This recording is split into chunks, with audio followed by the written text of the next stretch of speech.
할렐루야. 사랑하는 대강의 가족 여러분, 오늘 하루도 하나님의 말씀과 동행하는 삶이 되길 소망합니다. 오늘 함께 나눌 하나님의 말씀은 열왕기상 16장 28절에서 34절 말씀입니다. 오므리가 그의 조상들과 함께 자매 사마리아에 장사되고 그의 아들 아합이 대신하여 왕이 되니라.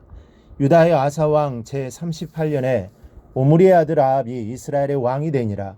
오므리의 아들 아합이 사마리아에서 22년 동안 이스라엘을 다스리니라.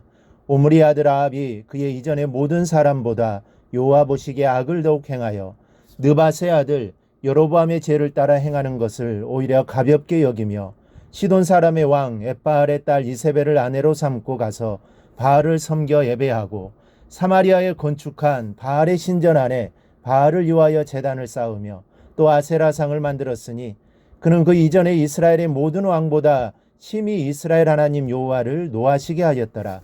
그 시대에 베델 사람 히엘이 여리고를 건축하였는데 그가 그 터를 쌓을 때에 맏아들 아비람을 잃었고 그 성문을 세울 때에 막내 아들 수굽을 잃었으니 여호와께서 눈의 아들 여호수아를 통하여 하신 말씀과 같이 되었더라. 아멘. 이 메신저는 말하기를 죄를 모르는 자는 두려움을 알 수 없다라는 말을 했습니다.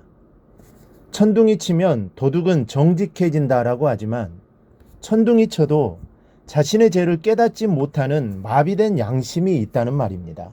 바로 이런 사람이 오늘 본문에 나오는 아합입니다. 그는 오므리의 아들로서 아버지가 죽고 왕위를 이어받은 사람입니다. 일찍이 그의 아버지 오므리는 모든 사람보다 더욱 악하게 행하였다고 16장 25절에서 기록하고 있습니다. 이렇게 악한 정치를 펼쳤던 오므리의 뒤를 이은 아합 왕을 보면서 죄악의 성질과 악인의 특징이 무엇인지를 우리는 발견하게 됩니다. 먼저 아합의 죄악은 눈덩이처럼 점점 커져갔습니다. 30절 말씀을 보면 오므리의 아들 아합이 그의 이전의 모든 사람보다 여호와 보시기에 악을 더욱 행하여 라고 되어 있습니다. 악한 정치를 했던 이전의 어떤 왕보다도 더욱 큰 악을 행했다는 말씀입니다. 이 아버지가 술을 마시는 모습을 보고 자란 자녀들은 두 가지의 반응을 보입니다.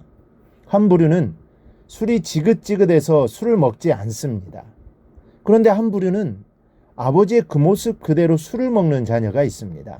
오늘 본문도 보면 아버지의 악행을 보고 자랐습니다. 그런데 아버지의 악행이 잘못됐다는 것을 알고 그 길로 행하지 않았으면 좋을 텐데 정반대의 모습을 보이고 있습니다. 아버지의 악행을 보고 자란 그 아들이 왕이 되었을 때 그는 아버지보다도 더 잔인하고 악한 모습을 하고 있었습니다. 이러한 사실을 통해 우리가 알 수 있는 것은 죄라는 것은 그때그때 바로잡아주지 않으면 누룩이 번지듯 퍼져나가기 마련입니다. 자녀들도 마찬가지입니다. 사랑스럽고 귀엽다고 해서 무조건 다 받아준다면 이 자식 농사는 실패합니다. 그래서 잠언 13장에서 매를 아끼는 자는 그의 자식을 미워함이라 자식을 사랑하는 자는 근실이 징계하느니라 말씀하고 있습니다.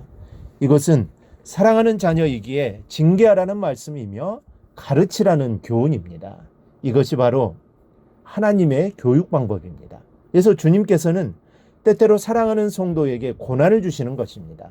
그리고 고난을 주시는 목적은 나의 죄악이 눈덩이처럼 불어나지 않도록, 그래서 하루빨리 회개하고 돌아오도록 만드시기 위한 사랑임을 우리는 알고 고난이 올 때 감사하는 여러분이 되시기를 바랍니다.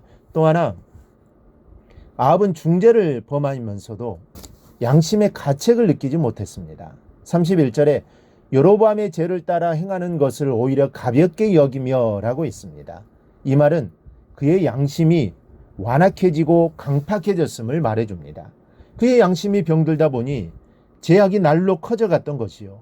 그러면서도 양심의 가책을 전혀 느끼지 못했다는 것입니다. 이 31절 말씀을 공동번역에는 이렇게 번역합니다. 여로보암이 걸었던 죄의 길을 따라 가는 정도가 아니었다. 이 사악하기로 유명하였던 여로보암의 뒤를 따르는 정도가 아니라 그의 악도감이 여로보암의 악을 훨씬 능가하고 있음을 말해줍니다. 성도 여러분, 사람이 죄를 지을 때는 반드시 양심 속에서 이것은 죄다, 이것은 죄다. 너는 하지 말아라. 라는 소리 없는 소리가 들려오기 마련입니다. 그래서 보통 사람들은 그 마음의 소리를 듣습니다. 그리고 그 길에서 돌아서기 마련입니다. 그러나 사악한 사람들을 보십시오. 양심은 이미 말라버렸고 병들었다는 것을 알 수 있습니다. 그래서 성경은 우리에게 말씀합니다. 믿음과 착한 양심을 가지라. 어떤 이들은 이 양심을 버렸고, 또 디도서에서는 오직 그들의 마음과 양심이 더러운지라. 마음과 양심이 더러운 자가 있다는 것입니다. 사람의 양심이 더러워지고 마비되어질 때 누구나 아합과 같이 악한 사람이 될 수 있습니다. 그러므로 우리는 양심이 병들지 않도록 주의해야 합니다. 그러기 위해 날마다 회개하며 말씀으로 거듭나는 은혜 속에서 살아야 합니다. 그러나 아합은 죄악이 날로 커갔으나 그는 전혀 회개할 마음이 없었습니다.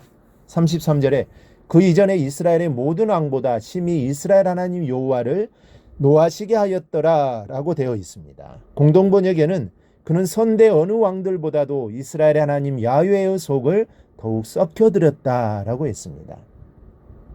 오늘 우리는 아합 왕의 죄가 날로 커가고 있으며 양심의 가책을 전혀 느끼지 못하고 있음을 배웠고, 이것이 바로 죄의 속성임을 알 수 있습니다.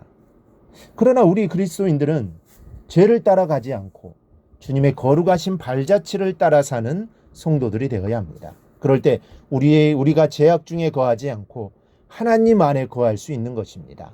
이 사실을 명심하고 우리 모두 하나님과 함께 하루하루가 복된 하루가 되기를 바랍니다. 그래야 하나님의 기쁨이 되는 삶을 꼭 살아갈 수 있기를 바랍니다. 오늘 묵상한 말씀을 굳게 잡고 삶으로 실천하며 살아내는 대강의 모든 성도들이 되기를 축복합니다.